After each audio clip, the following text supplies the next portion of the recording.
ಇಲ್ಲಿ ಬಂದಂತಕ್ಕವರು ಪತ್ರಕರ್ತರು ಮತ್ತು ಮಾಧ್ಯಮದವರು ಮತ್ತು ಡಿಜಿಟಲ್ ಮೀಡಿಯಾವರು ಎಲ್ಲರಿಗೂ ಸ್ವಾಗತ ಮತ್ತು ನನ್ನ ಹೃದಯಪೂರ್ವಕ ನಮಸ್ಕಾರಗಳು. ಆ್ಯಕ್ಚುಲಿ ನಾನು ಒಂದು ಚೈಲ್ಡ್ ಆರ್ಟಿಸ್ಟಾಗಿ ಫಸ್ಟ್ ನಾನು 4ನೇ ಕ್ಲಾಸಲ್ಲಿದ್ದೆ. ಆವಾಗ ನಮ್ಮ ಮನೆ ಪಕ್ಕದಲ್ಲಿದ್ದವ್ರು ಏನು ಮಾಡಿದ್ರು, ನೀನು ಚೆನ್ನಾಗಿ ಡ್ಯಾನ್ಸ್ ಮಾಡ್ತೀಯ ಅಂತ. ಸ್ವಲ್ಪ ನಾನು ಡ್ಯಾನ್ಸ್ ಮಾಡ್ತಾಯಿದ್ದೆ. ಅವಾಗ ಕರ್ಕೊಂಡು ಹೋಗ್ಬಿಟ್ಟು ಒಂದು ಜಯಮಾಲದೆ ನಮ್ಮ ಪ್ಯಾಲೇಸಲ್ಲಿ ಕರ್ಕೊಂಡು ಹೋಗಿದ್ರು ನನ್ನ. ಅಲ್ಲಿ ಕರ್ಕೊಂಡು ಹೋಗ್ಬಿಟ್ಟು ಒಂದು ರಮೇಶ್ ಅರವಿಂದ ನಾನು ನೋಡಿದೆ. ರಮೇಶ್ ಅರವಿಂದ್ ಅವರು ಅಂತ ನನಗೆ ಗೊತ್ತಿರಲಿಲ್ಲ ಅವಾಗ ಅವರೊಂದು ಸೀಕ್ವೆನ್ಸ್ ಮಾಡ್ತಾಯಿದ್ರು.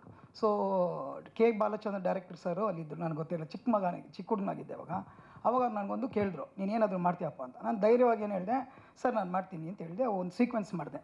ಸೊ ಆ ಒಂದು ನಂಟು ನನ್ನ ಸಿನಿಮಾ ಕ್ಯಾರಿಯರು ಇಲ್ಲಿವರೆಗೂ ತಂದು ಬಿಟ್ಟಿದೆ. ಅದು ಆ ಸಿನಿಮಾ ಆದಮೇಲೆ ಒಂದು ಗ್ಯಾಪ್ ಇತ್ತು ನನಗೆ.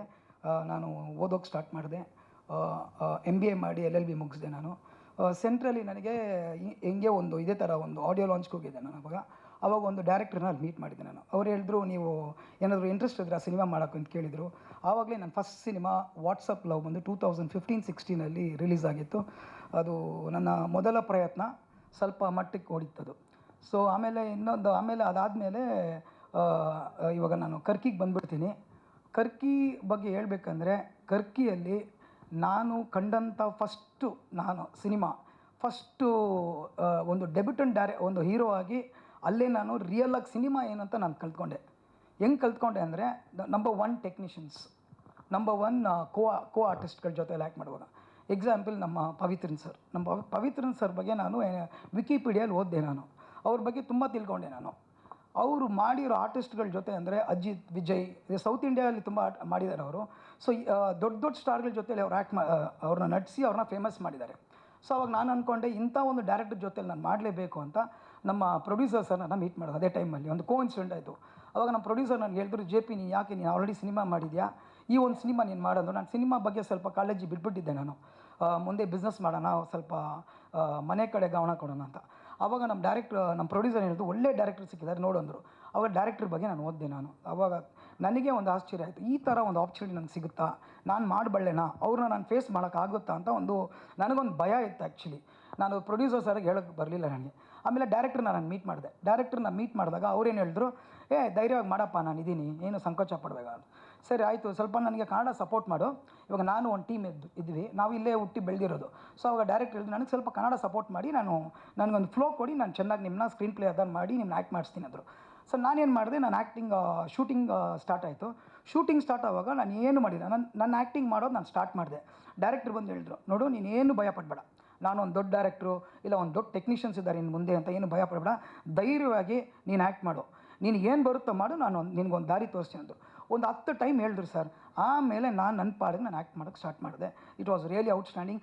Great thanks to the great legend director Pavithran sir. I am always ಅಬಾರಿ to him. Along with him and mister Prakash Palli sir.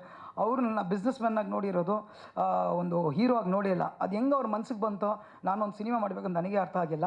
So ಅವ್ರು ಈ ಆಪರ್ಚುನಿಟಿ ಕೊದ್ದಕ್ಕೆ Prakash sir, I am very grateful to you also. And ಹೇಳ್ಬೇಕಂದ್ರೆ, starting cinema ಎಲ್ಲ complete ಆಯಿತು. ನಮಗೆ ಒಂದು ಒಳ್ಳೆ ಕವಿ ಬೇಕಿತ್ತು. ಆವಾಗ ನಮ್ಮ ಕವಿ ಕಣ್ಣಿಗೆ ಆಕಾಶದಲ್ಲಿ ಕಾಣಿಸಿದ್ದು ನಮ್ಮ ಕವಿರಾಜ್ ಸರ್. ಈ ವಾಸ್ ರಿಯಲಿ ನಮ್ಮ ಸಿನಿಮಾ ಡೈಲಾಗ್ಗಳು ಅದನ್ನು ಹೆಂಗೆ ತೊಗೊಂಡೋಗ್ಬೇಕು ಅಂತ ಡಬ್ಬಿಂಗ್ ಆಫೀಸ್ ಬಂದು ಅವ್ರು ಟೈಮ್ ಸ್ಪೆಂಡ್ ಮಾಡಿ ಅಲ್ಲಿ ಕೂತಿ ರಿಯಲಿ ಅವ್ರು ಕೊಟ್ಟಿರೋ ಡೈಲಾಗ್ಸೇ ಇವಾಗ ನಮ್ಮ ಸಿನಿಮಾಲಿರೋದು.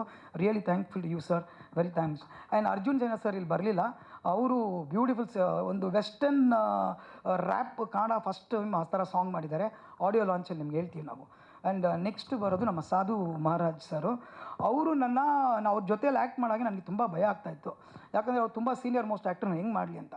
ನನ್ನ ಯಾವ ಥರ ಕ್ಯಾರಿ ಮಾಡಿದ್ರೆ ಅಂದರೆ, ನಾನು ಮರ್ತುಬಿಟ್ಟಿದ್ದೆ, ಅವ್ರು ನನ್ನ ಜೂನಿಯರ್ ಆರ್ಟಿಸ್ಟರ್ ಆಗಿಬಿಟ್ಟಿದ್ರು. So is to give that liveliness. ಅಂದರೆ ನನ್ನ ಜೊತೆಯಲ್ಲಿ ಇದ್ದು ನೀನು ಹಿಂಗೆ ಮಾಡಬೇಕು, ಆ ಕೌಂಟ್ರ್ ಹೆಂಗೆ ತಗೊಳ್ಳೋದು, ಹೆಂಗೆ ಆ್ಯಕ್ಟ್ ಮಾಡಬೇಕು ಅಂತ ಒಂದು ರಿಯಲ್ ಆ್ಯಕ್ಟ್ರ್ ಥರ ನಾನು ಅಲ್ಲಿ ಮಾಡಿಸಿದ್ರು. ಒಟ್ಟಾಗಿ ನಾವು ನೋಡಿದ್ರೆ ಸವಿತಾ ಮೇಡಮ್ ಆಗಲಿ, ನಮ್ಮ ತಾಯಿ ರೋಲ್ ಮಾಡಿರೋದು ತುಂಬ ಪ್ರೀತಿಯಿಂದ ನನ್ನ ತಾಯಿ ರೋಲ್ ತುಂಬ ಹಗ್ ಮಾಡೋದು ಅದೆಲ್ಲ ಮಾಡಿದ್ದಾರೆ.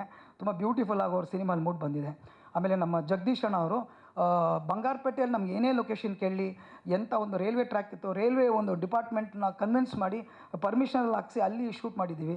Really grateful to you Jagadish ಅಣ್ಣ. ಆ್ಯಂಡ್ ಇನ್ನೂ ಆರ್ಟಿಸ್ಟ್ಗಳು ಯಾರು ಬಂದಿದ್ದಾರೆ ನಾನು ಮರ್ತಿದ್ದರೆ ದಯವಿಟ್ಟು ನಾನು ಕ್ಷಮೆ ಕೋರ್ತೀನಿ. JP ಅವರೇ, ಈಗ ನಿಮ್ಮ ಪಾತ್ರದ ಬಗ್ಗೆ ಹೇಳಿ. ಈ ಮುತ್ತುರಾಜ್ ಯಾರು, ಏನಾಗ್ತಾನೆ? ಇವಾಗ ಅದಕ್ಕೆ ಬರ್ತೀನಿ. ಓಕೆ, ಇವಾಗ ಆ್ಯಕ್ಚುಲಿ ಈ ಸಿನಿಮಾ ಇವಾಗ ಇಷ್ಟೆಲ್ಲ ನನ್ನ ಸಪೋರ್ಟ್ ಸಿಕ್ಕಿದ ಮೇಲೆ ನಾನು ನನ್ನ ಮುತ್ತುರಾಜ್ ಅಂತ ನಾನು ಅಬ್ಸರ್ವ್ ಮಾಡಿಕೊಂಡೆ. ಇವಾಗ ನಾನು ಮುತ್ತುರಾಜ್ ಆದೆ. ಆಮೇಲೆ ಏನು ಮಾಡಬೇಕು ಅಂತ ಹೇಳಿದ್ರು ಅವರು. ಅವಾಗ ನಾನು ಸ್ವಲ್ಪ ಹೆವಿ ಆಗಿದೆ, ಸ್ವಲ್ಪ ಹೆವಿ ವೆಯ್ಟ್, ಸ್ವಲ್ಪ ಜಿಮ್ಮಿಂಗ್ ಎಲ್ಲ ಮಾಡ್ತಾಯಿದ್ದೆ. ಅವಾಗ ಡೈರೆಕ್ಟರ್ ಹೇಳಿದ್ರು ನೀನು ಜಾಸ್ತಿ ವೆಯ್ಟ್ ಆಗಿದೆ, ಸ್ವಲ್ಪ ವೆಯ್ಟ್ ಕಮ್ಮಿ ಮಾಡಿದ್ರು.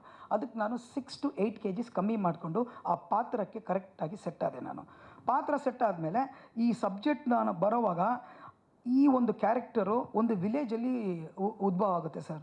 ಒಂದು ವಿಲೇಜಲ್ಲಿ ಜಾಸ್ತಿ ಜನ ಇರ್ತಾರೆ, ಬೇರೆ ಕಾಸ್ಟ್, ಡಿಫ್ರೆಂಟ್ ಕಾಸ್ಟ್ ಇರುತ್ತೆ, ರಿಚ್ ಇರ್ತಾರೆ, ಬಡವರು ಇರ್ತಾರೆ, ಸಾಹುಕಾರ ಇರ್ತಾರೆ, ಪುವರ್ ಇರ್ತಾರೆ.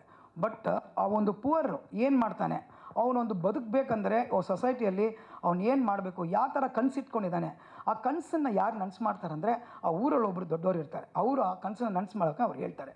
ಸೊ ಆ ಥರ ಇವನೇನು ಮಾಡ್ತಾನೆ, ಒಂದು ನನ್ನ ಊರಿಗೆ ಒಂದು ಒಳ್ಳೇದು ಮಾಡಬೇಕು, ಜನ ಮುಂದೆ ನಿಂತ್ಕೋಬೇಕು ಅಂತ ಇವನು ಹೇಳಿ ಸಿಟಿಗೆ ಬರ್ತಾನೆ. ನಮ್ಮ ಕವಿರಾಜ್ ಸರ್ ಹೇಳ್ದಂಗೆ ಸಿಟಿಗೆ ಬಂದು ಶಿವಮೊಗ್ಗಲ್ಲಿ ಓದ್ತಾನೆ. ಅಲ್ಲಿ ಬಂದು ಒಂದು ಡಿಫ್ರೆಂಟ್ ಕಾಸ್ಟ್ ಒಂದು ರಿಚ್ ಹುಡುಗಿ ಅವಳಿಗೆ ಫ್ರೆಂಡ್ ಆಗ್ತಾಳೆ.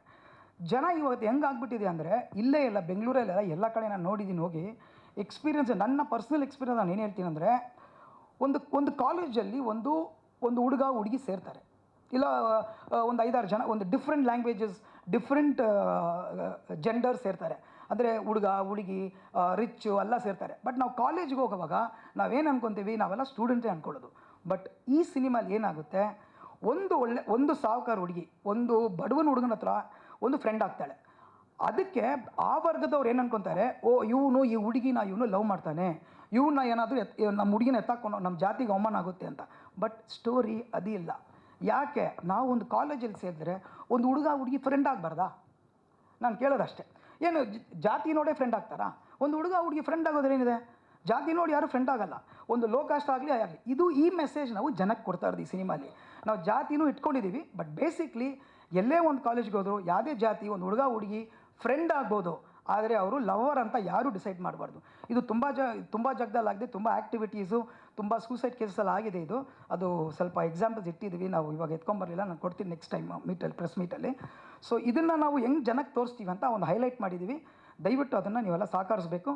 ಇನ್ನೊಂದು ಏನು ಹೇಳ್ತೀನಿ, ನಾನು ಹೇಳೋಕ್ಕೆ ಹೇಳ್ಬರ್ತೀನಿ ಅಂದರೆ, ನಾವು ಎಷ್ಟೇ ಆ್ಯಕ್ಟ್ ಮಾಡಲಿ, ಏನೇ ಮಾಡಲಿ, ಮಾಧ್ಯಮದವರು, ಪತ್ರಕರ್ತರು ಇವರಿಲ್ಲ ಅಂದರೆ ನಾವು ಏನೇ ಇಲ್ಲ. ನೀವು ಕೋಟಿ ಹಾಕ್ತಿರೋ ನೀವಿಲ್ಲ ಅಂತ ಏನಿಲ್ಲ. ಫಸ್ಟ್ ನಾನು ಎಂಟ್ರಿ ಆದಾಗ ನನಗೆ ಭಯ ಬಂದ್ಬಿಡ್ತು, ಯಾರೂ ಬರಲಿಲ್ಲಲ್ಲಪ್ಪ ಅಂತ.